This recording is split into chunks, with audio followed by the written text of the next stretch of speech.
nossa igreja estamos realizando aqui uma série de mensagens no livro do profeta Daniel.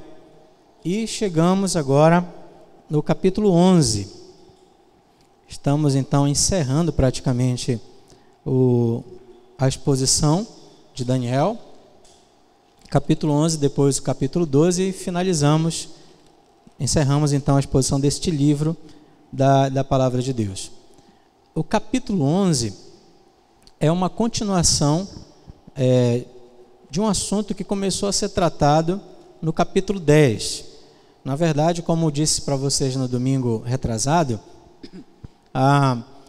seria interessante fazer apenas um sermão no capítulo 10, 11 e 12, porque realmente é uma só experiência que Daniel tem aqui com o Senhor, recebendo uma revelação da parte do Senhor, através do anjo do Senhor, falando do futuro, mostrando um retrato da história que ainda nem havia acontecido ainda para o profeta Daniel.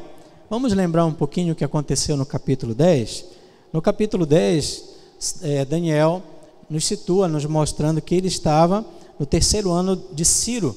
Então ele estava no período do império da Pérsia, né? O império da Babilônia já tinha passado. Daniel estava ali com muitos cativos, foi levado por Nabucodonosor para a Babilônia, e a gente sabe que isso foi uma disciplina da parte do Senhor, porque Israel esqueceu totalmente da aliança de Deus, se prostrou a falsos deuses, cometeu imoralidade, injustiça, e Deus então disciplinou o seu povo, enviando para a Babilônia, usando a Babilônia, o rei Nabucodonosor, como instrumento de disciplina. Mas aqui, no capítulo 10, a Babilônia já tinha passado. Deus havia também profetizado que o seu instrumento de disciplina, que era a Babilônia, também seria alvo da fúria do Senhor, nesse sentido, porque Deus levantaria então uma outra nação para passar a Babilônia. E foi isso que aconteceu. O Império Medo-Persa chegou e a Babilônia agora foi destruída, e agora quem reina nesse tempo que Daniel nos entrega a profecia é o rei Ciro, que havia decretado, como instrumento de Deus também, que Judá pudesse voltar do cativeiro para reconstruir o templo, reconstruir os muros da cidade, liderados ali por Esdras, Neemias, Zorobabel, né? Então, se a gente quiser saber um pouco mais disso, a gente tem que ler esses livros, Esdras, Neemias, porque nos apresenta a luta que o povo de Deus teve por voltar do cativeiro da Babilônia para reconstruir Jerusalém. Meus irmãos, mas Daniel está muito triste aqui, ele está profundamente abalado, ele já está com seus 84, 86 anos, quando ele foi levado para o cativeiro ele tinha 13, 14, 15 anos, mas agora ele é um ancião, um homem idoso, cansado e muito aflito, porque ele sabe que o povo dele está tentando reconstruir Jerusalém e está recebendo ameaças dos samaritanos e de inimigos que estão se levantando para tentar atrasar mais ainda o sonho da restauração da terra. Mas ele também olha para as ruas da Babilônia e vê que muitos decidiram ficar, muitos não foram, e ele está muito entristecido, e ele começa a jejuar e orar e querer saber da parte de Deus mais a respeito disso. E a resposta é muito interessante, porque o próprio Senhor Jesus vem se mostrar a Daniel. Isso antes, claro, é uma manifestação dele antes da sua encarnação, uma cristofania, né? Está aí a partir do versículo 4, né? A grande visão que ele teve do Filho de Deus, e ele então caiu sem sentidos, rosto em terra. E a partir do versículo 10, do capítulo 10, a gente tem agora um anjo despertando Daniel, dando a ele forças novamente para poder agora receber a revelação da parte do Senhor. E a revelação, meus irmãos, é muito interessante, porque o anjo mostra que desde quando Daniel começou a orar, ele saiu para trazer a resposta, mas enfrentou uma verdadeira batalha espiritual, ao ponto que precisou receber reforço do arcanjo Miguel para poder enfrentar as hostes demoníacas e poder chegar e trazer a mensagem a Daniel. E aqui nós chegamos no capítulo 11. O capítulo 11 é exatamente a continuação desta conversa do anjo com Gabriel, apresentando visões e revelando essas realidades espirituais que movem as nações, não é? Os príncipes da Pérsia, da Grécia, que são demônios que usam da idolatria e da maldade das nações para se voltar contra o Senhor, contra a vontade do Senhor, nos mostrando que o apóstolo Paulo havia ensinado também, anos depois, né, quando escreveu aos Efésios, falando da batalha espiritual que todo cristão está envolvido, e é muito séria, e é muito urgente que a igreja esteja alerta com relação a isso. Quando nós chegamos no capítulo 11, o anjo começa a apresentar para Daniel um verdadeiro, como disse anteriormente, um verdadeiro retrato da história. Apresenta a ele de maneira revelacional, é claro, profética, o que vai acontecer a partir daqueles dias de Daniel até muitos séculos depois. Mas os detalhes são impressionantes, meus irmãos. É um texto difícil, né, de estudar, de expor também, mas é um texto impressionante que nos mostra como o Senhor, nosso Deus, é de fato o Senhor da história. A história dos homens está nas mãos do Senhor, que é soberano e que determina conforme a sua vontade, conforme aquilo que agrada a Ele, e Ele faz e acontece. Então, Daniel recebeu um verdadeiro retrato do futuro, e o capítulo 11 nos mostra a história daquelas nações, muito antes de acontecerem. O anjo vai revelar da parte do Senhor a Daniel a história das nações, a história dos poderosos, dos impérios poderosos daquela época, e Daniel vai então receber essa verdade impressionante, assustadora, tremenda da parte do Senhor, e está aqui revelado para nós. Mas o capítulo 11 é muito grande, são 45 versículos, nós vamos dividir em 2 domingos. Hoje nós vamos analisar do 2º versículo até o versículo 20, e no próximo domingo a gente continua com um imperador chamado Antíoco IV Epifânio, tá? Aí vocês vão perceber, a partir do versículo 20, 21, a subida desse imperador revelado pelo anjo a Daniel, e até o capítulo 12, um capítulo que fala de esperança para o povo de Deus, de esperança para a igreja. Tudo bem? Então, vamos lá. Vamos olhar essas profecias, tá? E o meu propósito aqui não é estudar com detalhes. Por exemplo, são 3 estruturas que a gente encontra aqui. A primeira estrutura fala do Império da Pérsia. Eu vou explicar daqui a pouquinho. O segundo momento, o anjo mostra o que vai acontecer também com o surgimento do Império da Grécia, com o grande Alexandre o Grande, que a história conhece muito bem.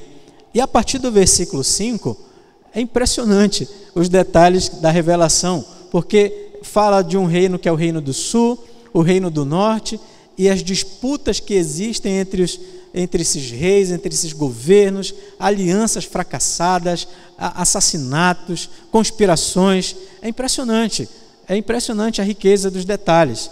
Quando nós chegarmos nesse terceiro momento, eu vou pegar um ou dois exemplos, conforme o tempo for avançando, e vou mostrar para vocês como de fato se cumpriu nos mínimos detalhes, e a história, os historiadores estão aí para confirmar de fato como foi entregue as revelações a Daniel de maneira impressionante.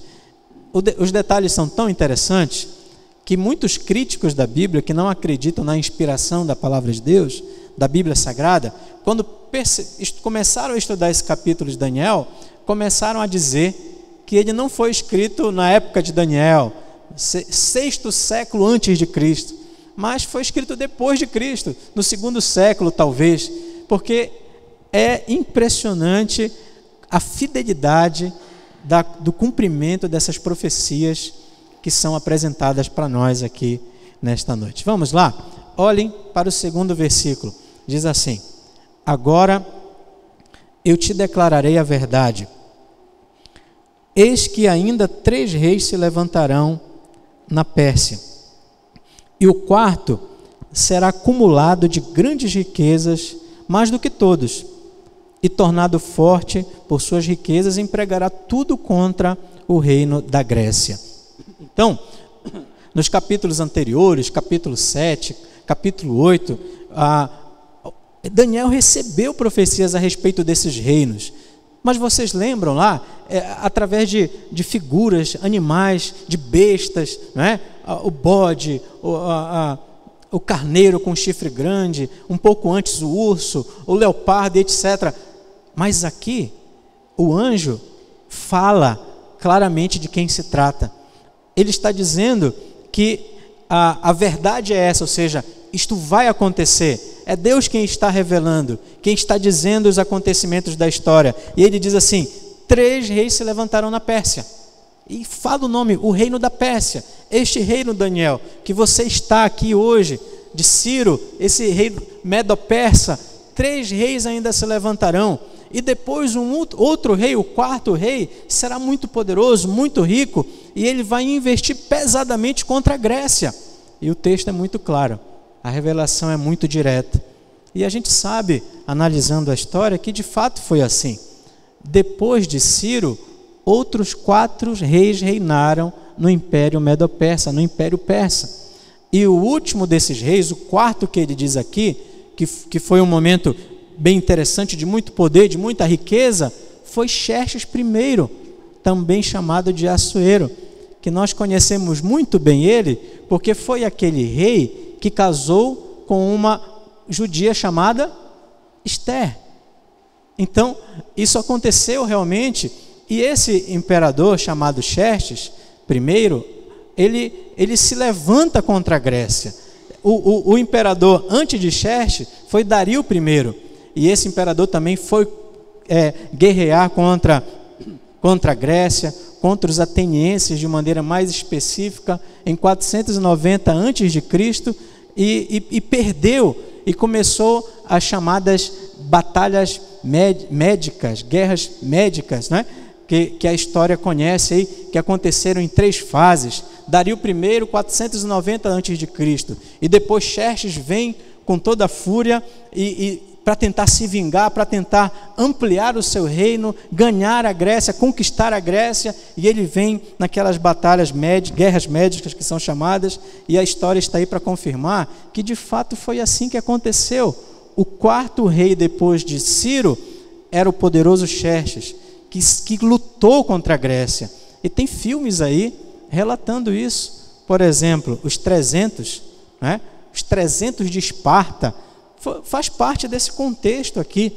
Os 300 de Esparta faz parte desse contexto, quando Xerxes foi com o seu exército. Aí os historiadores se dividem em 200 mil soldados e etc, ou mais que isso, contra os 300 espartanos e mais uns 800, 900 gregos, formando ali um exército de resistência naquela batalha conhecida como a Batalha de Termópilas, onde o grande rei Leônidas estava liderando os 300 espartanos, e aí tem os contos, alguns dizem até que tem um pouco de exagero nos relatos e tal, mas virou filme. Tem um ator brasileiro que fez um filme desse aí, interpretando Xerxes. Eu não lembro o nome dele. Quem me ajuda? Exatamente isso. E ele estava interpretando quem? Xerxes, esse 4º rei aqui apontado na profecia. E Esther, capítulo 1, versículo 4, fala da riqueza deste rei Xerxes. Irmãos, a palavra de Deus se cumprindo de maneira impressionante nos detalhes. E aí vocês, quem tiver mais curiosidade de pesquisar, essas batalhas são muito interessantes. Teve também a batalha de Salamina com uma batalha naval liderada pelos atenienses, tá? Que também venceram o exército persa, de maneira que fez com que eles recuassem, tá? eles não conseguiram seguir adiante e depois foram derrotados na terceira fase, etc, etc. Agora, meus irmãos, olhem comigo o versículo 3, por favor, que diz assim: depois se levantará um rei poderoso que reinará com grande domínio e fará o que lhe aprouver, mas no auge o seu reino será quebrado e repartido para os 4 ventos do céu, mas não para a sua posteridade, nem tampouco segundo o poder com que reinou, porque o seu reino será arrancado e passará a outros fora de seus descendentes. Aqui é uma profecia a respeito de Alexandre o Magno, Alexandre o Grande, que de fato o Império Grego chegou, tomou conta, dominou a Pérsia, venceu o Império Persa, e esse homem chamado Alexandre o Grande, jovem, conquistou muito poder, mas morreu prematuramente com 33 anos de idade. E os generais que estavam com ele conspiraram e fizeram aquela celeuma, mataram os descendentes de Alexandre o Grande e dividiram aquele império entre si, com muitas polêmicas, com muitas intrigas, evidentemente. Mas aí, quantos generais eram? A história confirma: 4 generais. E a profecia diz que esse rei será grande em domínio, mas no auge do seu reino será quebrado e repartido para os 4 ventos do céu, que é uma referência exatamente aos 4 generais que vão assumir o grande império grego. E assim acontece, meus irmãos, na história. E é bem interessante, porque isso já havia sido profetizado no capítulo 7. Lá no capítulo 7, o anjo havia dito para Daniel que um leopardo com 4 asas e 4 cabeças se levantaria, uma referência ao Império Grego. No capítulo 8 também um bode com grande chifre, e depois aquele grande chifre seria quebrado e surgiriam 4 outros chifres no lugar, uma referência ao Império Grego e depois aos 4 generais que dividiriam aquele império. A história está aí para confirmar. A Macedônia ficou com um general chamado Cassandro, a Trácia e a Ásia Menor com um general chamado Lisímaco, a Síria com um general chamado Seleuco, e mais embaixo, no Egito, um general chamado Ptolomeu. E é engraçado isso, porque a Palestina ficava entre a Síria e o Egito. Até hoje fica, na verdade, olhando o mapinha lá. E agora, a partir do versículo 5, sabe o que acontece? A Síria com o Egito ficam brigando, disputando guerras, batalhas entre os sucessores de Seleuco e de Ptolomeu, essas dinastias que foram implantadas ali. E é isso que acontece exatamente na profecia a partir do versículo 5. A partir do versículo 5, o anjo revela a Daniel, da parte do Senhor, o que vai acontecer entre esses 2 imperadores, o que estava governando na Síria e o que estava governando no Egito. O governador da Síria, o império da Síria, o reino da Síria, ele chama a partir de agora de Reino Norte, Rei do Norte ou Reino do Norte. E no Egito ele chama de Rei Sul ou Reino do Sul. E meus irmãos, acompanhe, eu vou fazer alguns pequenos destaques aqui para que nós possamos perceber como é impressionante a palavra do Senhor. A partir do versículo 5, atentem comigo até o 9º versículo. Diz assim: o rei do sul será forte. O rei do sul aqui a gente já sabe que é o Egito. O rei do sul será forte, como também um de seus príncipes. Este será mais forte do que ele, e reinará, e será grande em o seu domínio. Prestem atenção, porque a história confirma exatamente isso. O rei do sul aqui é Ptolomeu, que se tornou faraó no Egito. E ele tinha um príncipe, um general, que ele apostava, confiava, treinou e era muito competente, que era chamado Seleuco.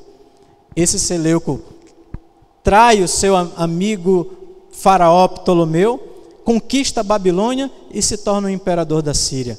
Exatamente como a profecia disse no versículo 5, que o reino do sul será forte, como também um dos seus príncipes, mas este príncipe será muito mais forte do que ele, e reinará, e será grande, e o reino da Síria, liderado ali por Seleuco, foi realmente muito poderoso e muito forte, e a história confirma exatamente isso.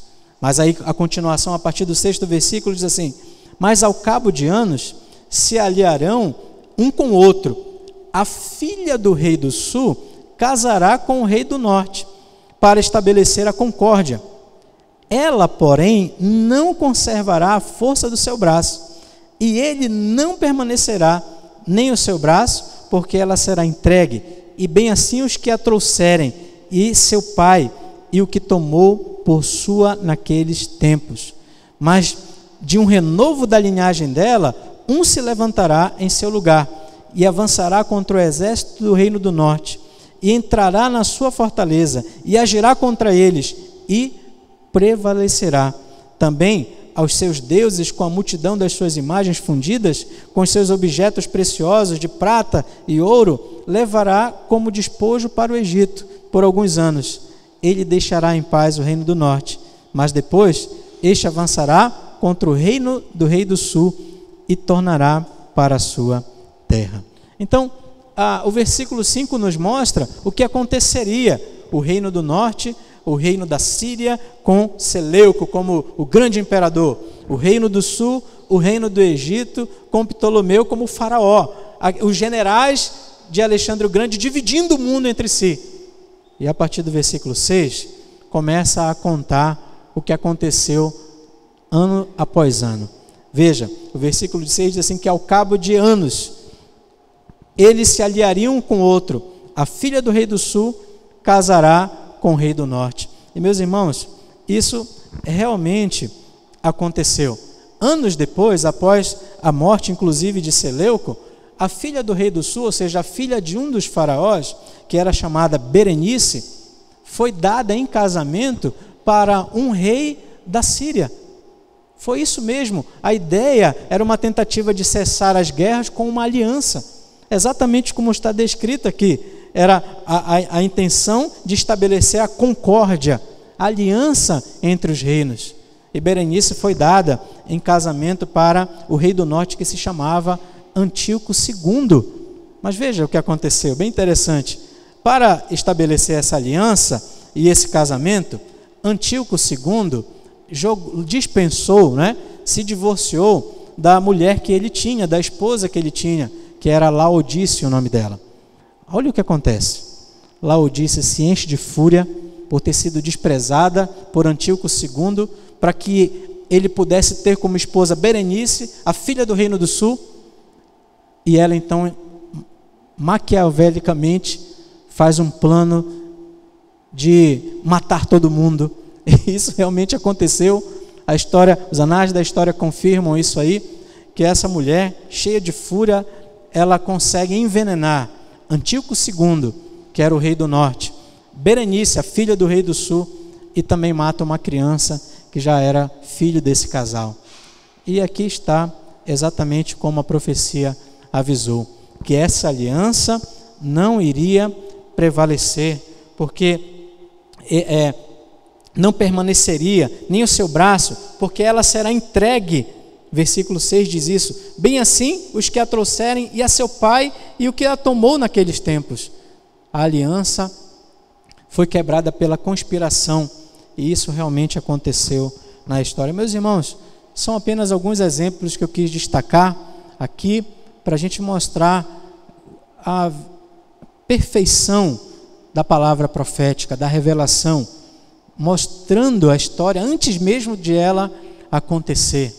A gente pesquisando os livros de história, a gente vai se deparar com isso, com a dinastia Seleucida na Síria, a dinastia Ptolomaica, no Egito, e essas brigas, essas crises, essas guerras, e Judá lá no meio sendo sacudido de um lado para o outro, a pequenina Jerusalém, os israelitas tão pequenos diante daquela tempestade de reinos e de poderes e de batalhas. E a história mostra que exatamente como o anjo entregou a Daniel essa revelação, as coisas aconteceram. Eu quero só fechar essa parte mostrando para vocês o versículo 17, que é continuação dessa revelação, apresentando mais uma coisa curiosa. Versículo 17 diz assim: resolverá vir com força de todo o seu reino, e entrará em acordo com ele, e lhe dará uma jovem em casamento, para destruir o seu reino. Isto, porém, não vingará, nem será para a sua vantagem. Mais uma vez, anos depois, séculos depois, eles vão tentar fazer mais uma aliança. E mais uma jovem agora vai ser entregue também em casamento. E o que vai acontecer? Dessa vez vai ser assim: o reino do norte vai dar uma mulher em casamento para o reino do sul. Antíoco III, que foi conhecido como o Grande, né, vai dar uma mulher chamada Cleópatra em casamento para o reino do sul. Cleópatra vai se casar com um rei do reino do sul, do Egito, que era um garoto de 12 anos, chamado Ptolomeu V. E aí começa, então, o surgimento na história de Cleópatra. Essa Cleópatra aqui, de Daniel 11, é Cleópatra I, não é aquela famosa Cleópatra, né, que nasceu em 69 a.C., morreu 30 a.C., que teve aquela série de escândalos e paixões com Antônio, que foi inclusive a fruto aí da dramatização de Shakespeare, etc. Não, essa Cleópatra está antes da Cleópatra mais famosa, a última rainha do Egito, né? Na verdade, essa Cleópatra I aqui, ela foi dada pelo reino do norte, e a intenção era o seguinte: vou dar a minha filha para o reino do sul, vou unir os reinos, e ela vai ser como um vírus lá, vai trabalhar para que o reino do sul vá de mal a pior. A minha filha vai fazer de conta que está se dando em casamento, mas na verdade vai nos servir, vai ser maquiavélica lá naquele lugar. E a história demonstra, meus irmãos, que quando ela se deu em casamento, mais tarde ela decidiu ser fiel ao Egito, e ela não traiu a dinastia ptolomaica, e ela então passou a fazer parte da história do Egito. E mais tarde uma Cleópatra vai surgir também na história, e aí vocês já conhecem muito bem a história dessa Cleópatra. Então, meus irmãos, só que alguns detalhes para mostrar para os irmãos como tudo foi se cumprindo conforme a revelação do anjo para o profeta Daniel. Eu queria fazer algumas aplicações para a gente. Este capítulo é a palavra de Deus. A gente se pergunta, por que um texto desse está na Bíblia? Com tanta confusão, reinos que já passaram, impérios, tramas, traições, matanças. Por que Deus entregou essa revelação a nós, a Daniel, ao povo dele naqueles dias, a nós hoje? Por que isso está na Bíblia? Por que isso deve ser fruto de uma exposição bíblica, uma mensagem, tantos assuntos para a gente expor num domingo à noite, com a família reunida? Alguns irmãos podem questionar isso. Por que eu vim para a igreja para ouvir sobre isso? Lá quero saber de Cleópatra, de Antíoco,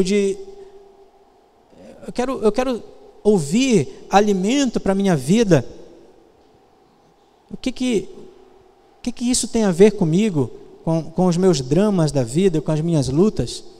Irmãos queridos, este texto é palavra de Deus, inspirado por Deus, e está aqui para o nosso crescimento, para ser alimento para a nossa alma.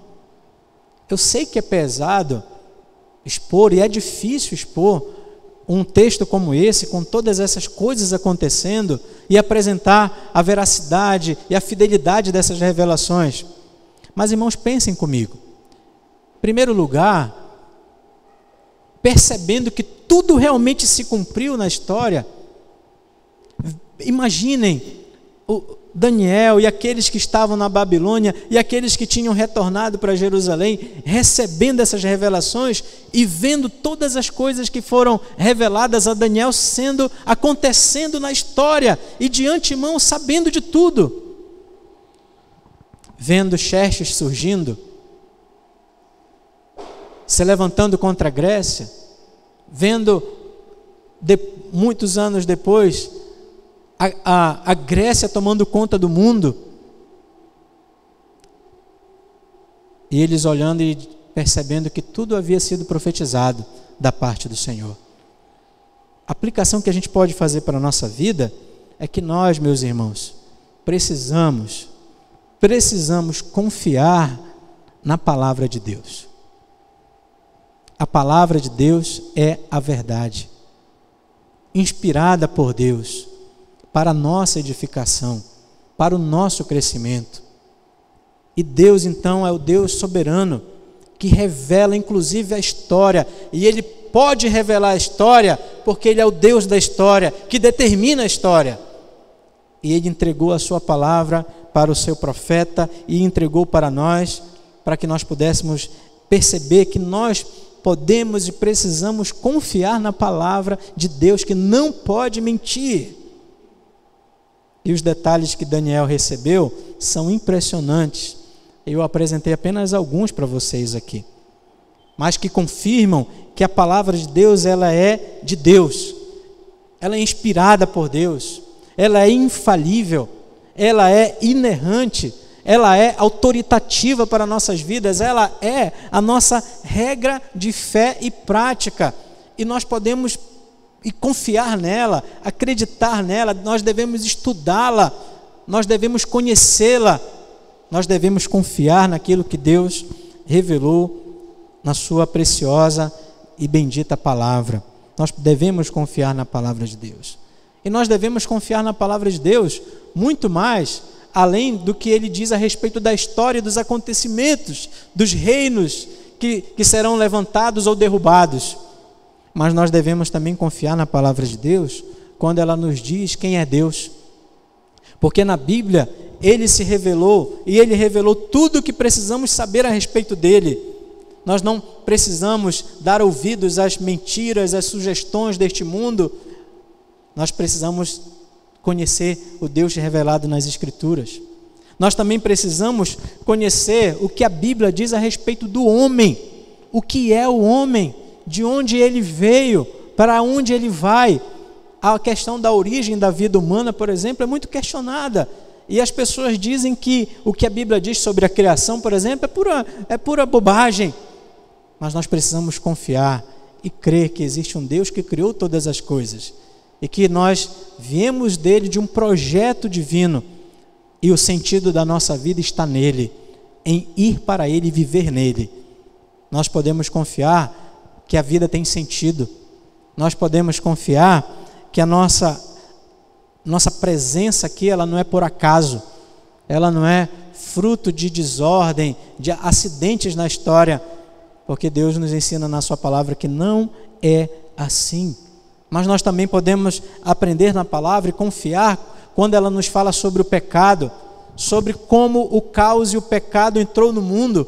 O capítulo 11 de Daniel, que mostra a ambição dos homens, as guerras, o uso inclusive do casamento, que é um presente de Deus, para tentar manipular os homens, as nações, conspirações, mortes, envenenamentos e tal e tudo mais. Meus irmãos, a Bíblia nos ensina que tudo isso vem do coração do homem, que se corrompeu, fala do pecado, da rebelião do homem contra Deus. Nós precisamos confiar na doutrina do pecado. Hoje é uma das doutrinas mais atacadas, é a mais fácil de se perceber. Basta ligar a televisão, basta olhar para os homens, para o que está acontecendo, mas também é uma das mais negadas. Hoje tudo é doença, nada mais é pecado, nada mais é erro. Hoje ninguém assume mais nada, todo mundo é vítima da sociedade, é vítima disso, é vítima daquilo. Não existem mais culpados, não existe mais responsabilidade pessoal. A doutrina do pecado, que é uma doutrina bíblica, é uma das mais rejeitadas na história, principalmente no nosso tempo. Mas também nós podemos confiar a respeito da doutrina da salvação. Como nós podemos ser salvos? E a Bíblia nos mostra o plano de Deus, nos mostra Jesus Cristo enviado pelo Deus da história para a nossa redenção, para a nossa salvação. Nós podemos confiar que por causa disso, Porque Deus não nos deixou entregues à ruína, à miséria e ao pecado. Nós podemos ter esperança nesse mundo. Nós podemos ter alegria verdadeira neste mundo. Nós podemos, meus irmãos, com a graça de Deus, ter luz nesse mundo para caminhar, porque ela é a luz dos homens. Ela ilumina o nosso caminho. Ela é a palavra de Cristo, que é a luz do mundo. Nós podemos confiar. Nós devemos olhar para as Escrituras e crer no que ela nos diz também sobre o futuro, sobre o fim dessas coisas, a ordem que Deus vai trazer através do seu Filho, julgando o mundo, restaurando o mundo, porque Ele que veio, que morreu, ressuscitou, está à direita de Deus e voltará. E nós podemos confiar, porque a Bíblia, que não pode mentir, nos ensina isso. E podemos lançar toda a nossa esperança nesse Cristo vencedor que voltará para nos buscar. Nós podemos e devemos confiar na Bíblia, que é a palavra de Deus. A Bíblia é a palavra de Deus, a nossa regra de fé e prática. Nós devemos buscar o que a Bíblia fala sobre a vida eterna, sobre a igreja, sobre o Espírito Santo, sobre o casamento, sobre a educação de filhos, sobre a nossa sexualidade, tudo, exatamente tudo. Nós não estamos abandonados à ignorância, às trevas. Nós temos a palavra de Deus. Nós não podemos, meus irmãos, ignorar esse livro. Não ignore esse livro. Não negligencie esse livro. É o livro mais atacado nas escolas, na faculdade, no amiguinho ateu, agnóstico. Agnosticismo hoje é moda. É gostoso, já eu sou agnóstico. E é o livro que é mais criticado sem ter sido lido. Acredita em mim, hoje se faz resenha desse livro sem nunca ter lido ele. E geralmente os críticos da Bíblia não conhecem a Bíblia. Geralmente. Eu sei que tem muitos intelectuais que leem a Bíblia e atacam a Bíblia e criticam. Mas, na minha experiência pessoal, a maioria dos que criticam a Bíblia não a conhecem. Nós não podemos nos perturbar por causa desses ataques. Nós precisamos confiar na palavra de Deus. Ela é a nossa regra de fé e prática. É o livro de Deus, inspirado por Deus. Mas tem outra aplicação. Qual é a outra aplicação? O nosso Deus é o Senhor da história. Os homens não são. O diabo não é. O príncipe da Pérsia, da Grécia, aqueles que Miguel enfrentou, não são. Os anjos não são. Somente Deus é o Senhor da história. Ele diz o que vai acontecer, porque Ele determinou o que vai acontecer. Ele é o Deus soberano, que tem a história em suas mãos. E somente Ele pode dizer o que virá a acontecer. O que vai acontecer, porque Ele é Deus. E somente Ele é Deus. E Ele fez tudo com perfeição. Vejam, meus irmãos, que lá em Gálatas capítulo 4, versículo 4 diz que no decorrer do tempo, quando chegou o momento de Deus, que é a plenitude dos tempos, o Filho de Deus veio a este mundo, nascido de mulher, nascido debaixo da lei, nascido para levar sobre si o castigo que nos traz a paz e nos trazer redenção, para cumprir a lei e para nos redimir e para nos fazer filhos de Deus na plenitude do tempo, porque nada pode pegar o nosso Deus de surpresa. Todas as coisas acontecem debaixo dos planos soberanos e altíssimos do nosso Deus, que é soberano, que é santo e justo em todos os seus caminhos. Ele é o Senhor da história. Foi esse o título que eu dei para o meu sermão. O nosso Deus é o Senhor da história. Daniel está perplexo. Tudo que ele está recebendo é pesado demais. Contemplar a história e ver tanta truculência chegando, tanto problema chegando, mas ao mesmo tempo ele está sendo confortado, porque ele está aprendendo mais ainda mais uma vez, que o Deus que ele ama e serve é o dono da história, que a história dos homens é a história de Deus. O Deus Todo-Poderoso é o Senhor da história. E finalizando, meus irmãos, confiem em Deus. Confiem em Deus. Descansem em Deus. Esse capítulo, todo cheio de confusão, de truculência, está aqui para nos ensinar que mesmo olhando para tanta bagunça que os homens fazem, guerras, falsas alianças, sofrimentos, dificuldades, Deus está no controle. Este capítulo são os óculos que nós precisamos para interpretar a realidade sem entrar em desespero.